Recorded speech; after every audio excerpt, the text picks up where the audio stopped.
Muito legal. Aqui você deu um branco, né? E depois, olha que legal, gente. A lareira que o friburguense e o brasileiro poderia fazer na sua casa. A gente não tem aquela casa suíça, né? Mas nós somos suíços de natureza, né, amor? Sim. E apesar que nós somos alemães, né? Você é Schumacher, eu também. Dá um sorriso aqui pra gente. Parabéns pra você.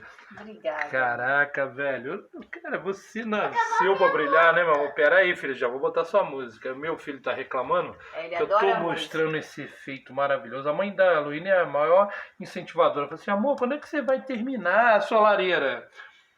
Eu falei que até o Natal terminava. Gente, Acho que eu tava vendo aqui naqueles filmes Home Hell, né? Como é que é? Mãos a Obras. Irmãos à obra. Irmãos a Obras. Eles não sabem fazer de papelão aqui.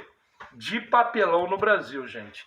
Parabéns, amor. E lá em cima você vai construir mais ainda, falta, né? Falta muito mais. Velho. Tô finalizando aqui pra ver Aqui, se vai ficar bom. olha lá. pra mim. Ah. Olha aqui pra mim. Parabéns.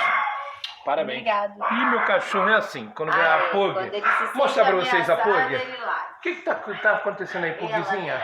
O que tá Fiona. acontecendo aí, Fiona? O que tá acontecendo, filha? É Natal, velho. Parabéns, amor. Obrigada. Lindo, lindo, lindo. E é ao vivo, gente. Olha aqui. Mãos à obra, né, amor? Sim. Olha a nossa árvore de Natal. Aí nosso filho fala. Você tá melhorando. Eu tô melhorando. Você tava doente.